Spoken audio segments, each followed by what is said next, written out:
What up, DC Gang? It's your boy DreadHawk. And this your girl Cass. Back with another one, y'all. And we got some of that hood nature, baby. Y'all know how it go, man. Make sure y'all check out his channel. Hella content, funny dude. And he really be keeping me posted up on the facts on animals that I never knew of. Like, no cap, yo. Like this one here, Cassowaries. Cassowaries are truly the spawn of Satan. Make sure y'all smash a like on this video. Drop a comment down below, let us know how y'all feel. Let us know what y'all know about the Cassowaries. Let us know, because I never knew anything about the Cassowaries. Never heard of them either. I learned something new right now. You ready? Let's get it. Check it out. At least I don't have an irrational fear of birds like the person I'm passing the phone to. First of all, I'm not afraid of birds. I'm just aware of them. And even if I was, I'm not talking about the backyard Tweety wake you up at 5 a.m. birds. I'm talking about this Jurassic boat with feathers. Regular show is not kidding. This Velociraptor that time forgot can easily one-shot you. You see the foot right there? What is this long thing? Look like long. What is that? Let me stop. Right. One swipe with his claws. Yes, I said claws. If you're not already, here's every reason you should be afraid of them. They can run at 31 miles per hour, meaning they could chain snatch Usain Bolt. They can jump 7 feet straight in the air, meaning this bush turkey could clear a shack. And they swim, meaning you— What? That thing can run 31 miles an hour, DC Gang. And can jump, what, more than 7 feet? Damn. If that thing come after me, I'm gonna just go ahead and lay down. You might as well go ahead and lay down, because it's gonna catch you. You ain't running no 30 something. Put those claws in. You ain't running no 30 something miles an hour. No. Maybe 20 something if that, but when you're done. Didn't Phelps your way out of this one.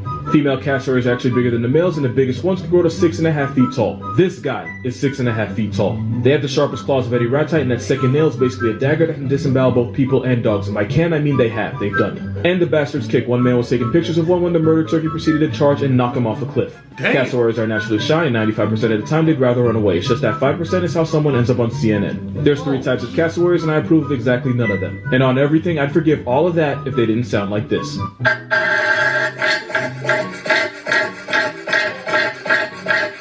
I don't even have a fear of birds. I just have a fear of getting my throat split open by an overgrown homicidal jungle goose that sounds like a Toyota on life support and indigestion. Right. At the end of the day, when it comes to animals, I only have one rule. If Steve don't with them, what makes you think I will?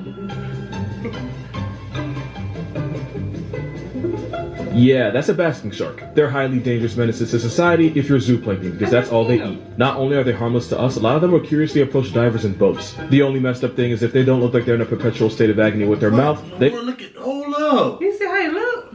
What? They look like they don't have any eyes.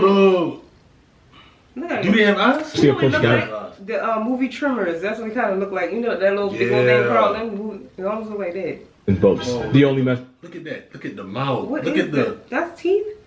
No. What is that? I don't know. Look crazy. The thing is, if they don't look like they're in a perpetual state of agony with their mouth, they look almost identical to tiger sharks on steroids. But unlike tiger sharks, baskies have tiny teeth that never get bigger than half an inch, meaning this almost 30-foot whale guppy is a pacifist. They also might be the ocean's biggest troll. Because when this corpse was found off the coast of New Zealand in 1977, people thought it was either a dead plesiosaur or a sea serpent. An idea that either of those could be in the ocean made people collectively shit enough bricks to build a city. But really, it was just a basking shark that hit its expiration date. The only dangerous thing about them is that they allegedly taste disgusting. Gordon Ramsay vomited after trying fermented basking shark, and Anthony Bourdain called it the worst thing to ever assault his tongue. But the shark never asked to be eaten, so I'm not holding it against them. Also, this is what a baby baskie looks like. Moral of this video, they're perfectly harmless, at least stand shark clawed in these parts. You probably already know that Australia lost a war to this bird, but here's how this discount ostrich was able to dub an entire country. Number 1, they're basically bulletproof. Their organs actually make up a small part of their body, which is why this rehab big bird was able to eat bullets like 50. To the point where it took literally 10 rounds just to take out— This man said the birds would eat bullets like 50. And y'all know 50 cents.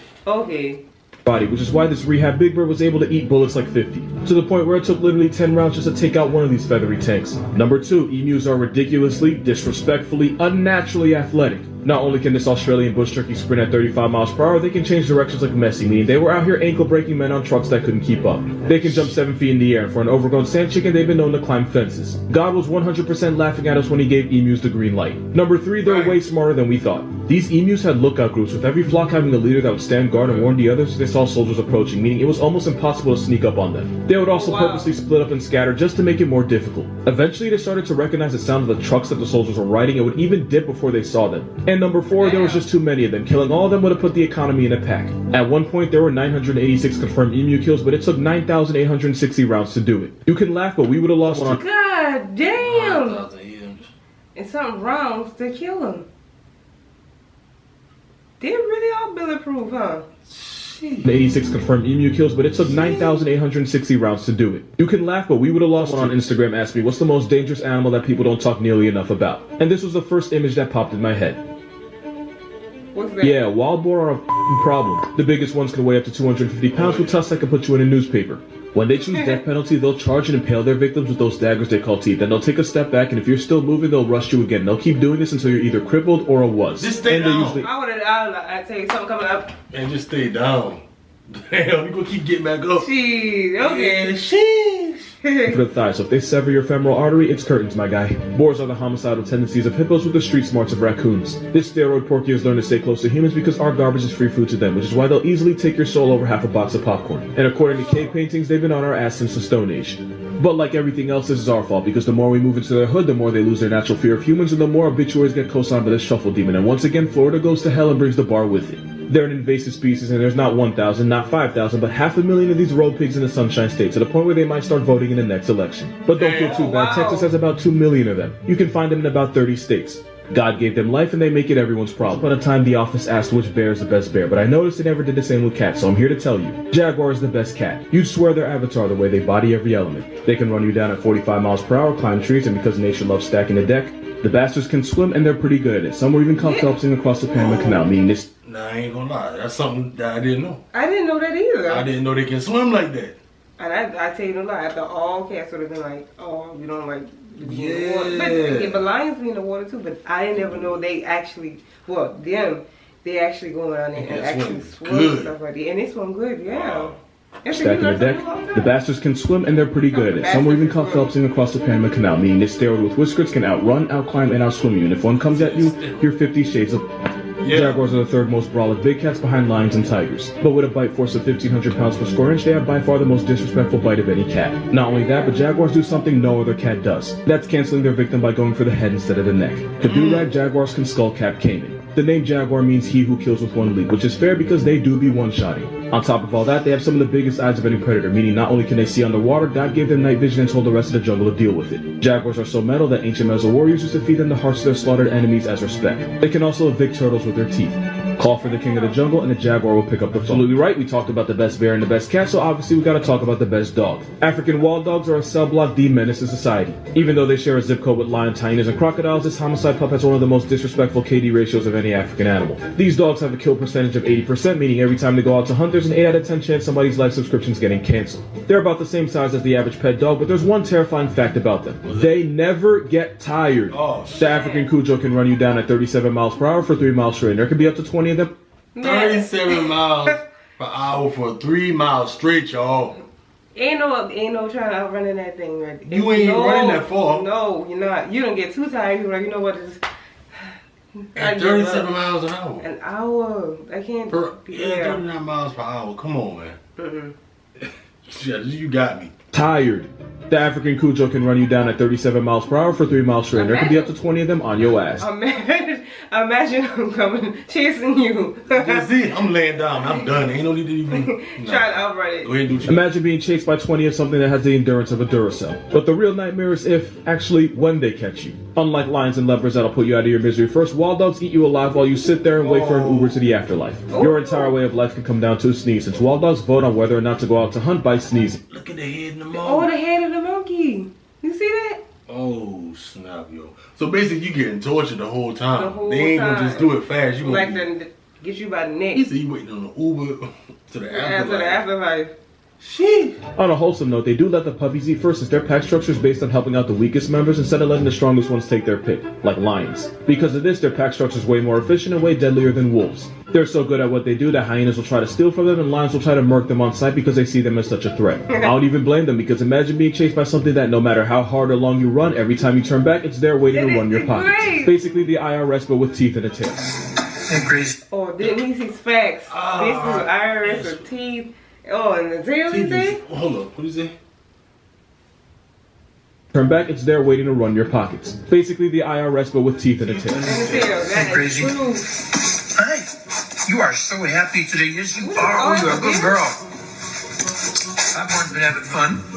cats. That is a binturong, also known as a bear cat, even though it's not a bear or a cat. It's a viverrid, and the best way to describe them are as musty-smelling cats that aren't really cats. As a viverrid, they're related to civets and gents, which to be fair, you probably never heard of before, but they're also part of the feliform suborder, which also makes them somewhat related to hyenas, fossa, and mongoose-like meerkats, which you definitely have heard of before. And if you smell a movie theater, you're probably smelling them because their pee smells exactly like popcorn. And just like their distant relative, the hyena, female bear cats have a pseudo-penis, and I have no idea why. This rehab raccoon is found all over Asia, and as a nocturnal introvert, they spend most of the day hiding and sleeping in trees. They use those long prehensile tails to help climb trees, and as mood rings to communicate to others how they feel. And shaking it means they're happy.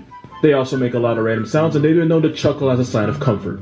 Even though they identify as members of the carnivore group, they also eat fruits and figs, and it turns out binturongs in captivity really love plantains. Go figure. There's no fact here, just a baby binti. Female bintis have a superpower, which is they can delay their own pregnancy and give birth whenever they feel like it, thanks to embryonic diapause. You wish that was you, don't you? They're shy, awkward, plantain-loving introverts that spend most of their time eating and sleeping, aka your new spirit animal. I can't speak for all of you, but I stand this alcoholic otter. Thing is, panthers don't actually exist. I mean, not in the way you think they do. Because the word panther doesn't refer to one animal. The word panther actually refers to the Panthera genus, which is made up of lions, tigers, jaguars, leopards, and snow leopards. And you're probably thinking, what about black panthers? Well, that's literally what they are. They're black panthers. We use that to describe a member of the Panthera genus that has a mutation that turns it black. And this mutation happens to jaguars and leopards. But because the gene that causes this mutation is dominant in jaguars and recessive in leopards, most black panthers are actually melanated jaguars. But technically, if a lion or a tiger had to go to a funeral and was dressed in all black, we'd call them a black panther too. Now I'm probably gonna get a lot of comments that think this guy right here is a panther, but he actually isn't. Mountain lions are actually more related to smaller cats like your pet than they are to lions, tigers, and leopards. And in case somebody brings up the Florida panther, that's really just a cougar that got misnamed. Moral of this video, panthers are like Santa and black men that cheat. They simply do not exist. Here are some things you can do in Australia that you simply can't do anywhere else. Number 1, you can meet Pikachu. This is a yellow brush-tailed possum. Oh, don't look like Pikachu for real? Oh, real that's the real life Pikachu. Yeah. One of the most widespread marsupials in Australia. So widespread that sometimes they break into people's homes. And getting Kool-Aid Man by a living Pokemon is definitely something you need in your life. Number 2, you can watch a blue penguin parade. The blue penguin is the smallest of its kind, and if you're on Phillip Island at the right time, you can watch hordes of them emerge from the sea and waddle single file like children towards their nesting sites. Like, you can actually sit and watch them waddle past you. And if you can sit here and tell me this doesn't make you smile, either you sold your soul or you just weren't born with one to begin with. Number 3, you can meet a patamelon. It's basically the kangaroo's smaller, less clouded cousin. And like roos and wallabies, they get to where they gotta go by hopping. They're just really cute about it. Number 4, you can witness Aurora Australis, aka the Southern Lights. It's the result of a disturbance in the magnetosphere caused by solar wind, which causes particles to release color as they become ionized. In simple terms, it's nature on LSD. And number 5, of course, you can meet the world's happiest animal. Technically found off the coast of Australia on islands like Rottnest, but it still counts. They smile to cool off, and they've lost their fear of humans, which is why this exists. In Quokka, we trust. In here, I'm about to tell you 5 things you did not know about the octopus. Number 1, you know how the man of war is basically a jellyfish on juice? That can have you looking like you got 50 shaded? Well, the octopus will strap up by arming themselves with the tentacles of the man of war and swing them at any predator or op that tries to press them. Basically using the disembodied venom arms the same way a corner store junkie might use a broken beer bottle as a weapon. Number 2, they have post-nut clarity so bad it literally kills them. After the he-puss hits for the first time, he pretty much goes into the octopus version of dementia. Symptoms include not eating, body lesions, uncoordinated movements, and the skin around his eyes retracting. This is called senescence, and it means he falls apart from the inside until either a predator puts him out of his misery or he starves to death. Our boy Squidward has 2 choices in life. He can either live a virgin or die a man. Number 3, octopus will throw hands at fish right in the dome piece, and with 8 arms, there's plenty of hands to go. So, wait a minute. He said he can live a virgin or die a man. So, you saying when they, meet or whatever like that, they die? Let me go back, because I got to hear that part again with the octopus. That's crazy. For the first time, he pretty much goes into the octopus version of dementia. Symptoms include not eating, body lesions, uncoordinated movements, and the skin around his eyes retracting. This is called senescence, and it means he falls apart from the inside until either a predator puts him out of his misery or he starves to death. Our boy Squidward has 2 choices in life. He can either live a virgin or die a man. Number 3, octopus will throw hands at fish right in the dome piece, and with 8 arms, there's plenty of hands to go around. We used to think they did this as a defensive response, but now it's believed they do it purely out of spite. Number 4, octopus will team up with other fish while hunting, and they often choose groupers as partners. They work together and reap the benefits. Sometimes the octopus will switch up enticing the fish right in the head, but now we believe they do it to keep the fish honest. It's not confirmed, but it's believed that they smack around their hunting partners to keep them in line and keep them from cheating them out of food. Who knows, maybe the octopus got screwed over by his last fish friend and works through his trauma by uppercutting his current partner. And number 5, octopus are members of a group called cephalopod, which is also part of a group called gastropods, which includes snails and slugs. Meaning Squidward and Gary are actually related. And yeah, that boy Squidward is actually an octopus. Man's got misspecied by his own moms. You hate to see it. In honor of Pride Month, here are some animals that are gay as hell, and that's okay. Koalas are walking plush toys and probably have the same IQ as one, which is why they don't understand a lot of things, including consent. Since male koala flirting is violent and aggressive, sometimes the females will reject the males and then hook up with each other in lesbian sessions that can have up to 5 members. According to some studies, for every male-female koala couple, there are 3 lesbian liaisons also happening, and in some zoos, females will only mate with other females immediately after rejecting another male, and honestly, I respect that. Some penguins will form same-sex couples and then adopt a baby to raise as their own. And by adopt, I mean they steal an egg from a more traditional penguin parent. Oh, wow. Because males and females are difficult to tell apart, there's probably way more gay penguin couples in the wild, we just really notice it in captivity. As for the kidnapping, maybe if the adoption process for gay couples wasn't such an unnecessary hassle, then maybe they wouldn't have to choose abduct over adopt. Number 3 are bonobos. Honestly, they're not even gay or straight, they're just whatever they wake up feeling like. Bonobos use handshakes just like us, but instead of hands, they use the parts they pee with because that's how they create and reinforce social bonds. Bonobos are cansexual, meaning anything can get it. Doesn't matter what gender because they don't go off boy or girl, they go strictly off vibes. Even more animals that are gay. And the last one just cansexuals. Cansexuals. They don't go off gender, they just go by the vibes. Just go by the vibes. It's like it's just whatever. Yeah, we clicking. Let's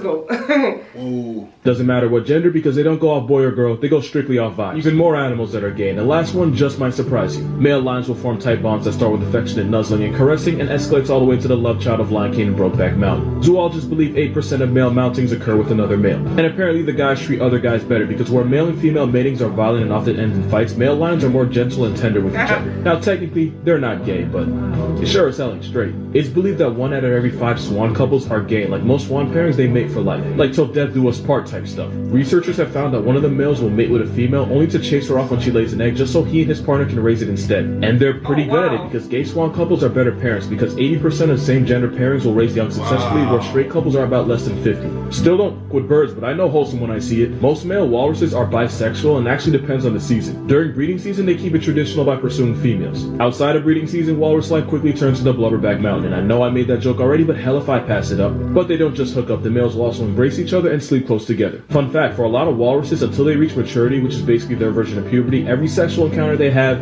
is with another male. Meaning a majority of male walrus first times are with another guy walrus. If we're the boys, the more you know. Wow. That's crazy. That's crazy. Mm-hmm. The birds and animals we ain't never seen before. You learn a whole lot, yo. You sure do. Every time. We always do this when his videos, we always learn a lot. Shout out to Hood Nation, man. Yes. From the birds to the lions From the lions to the octopus. From what else? Like some animal look like a cat, bat. What do you say? Bat cat or something like that? Whatever. Bear cat. The bear cat, something like that. You said it was on a cat or a bear or something like that. And how fast they are. And how fast and cheetahs underwater. Oh yeah. Good swimmers. No, them jaguars. Those jaguars? Those jaguars. And jaguars underwater, like. And they got good night vision. Wow. And there was something else, those animals that I never heard of. All those animals, like you said, sing to the afterlife. Just don't play with them animals, except for the ones that had the little smile and they Yeah, they be cute. Like, yeah, some of them was cute. Y'all make sure y'all do us a favor, smash a like on this video for more content from Hood Nature. Drop some comments down below and get with me. I know that sounds crazy, but I don't think there's no black lions out there. Oh yeah. I could be wrong, but I don't know if that's fake or not, but that would be tight though. I don't know. Let me know down in the comment section, y'all. And hope y'all have a blessed day, blessed night, wherever y'all may be. And if y'all don't know, man, I go by the name DreadHawk. And I go by the name Cat. We're gonna catch y'all on the next one. Catch y'all next one.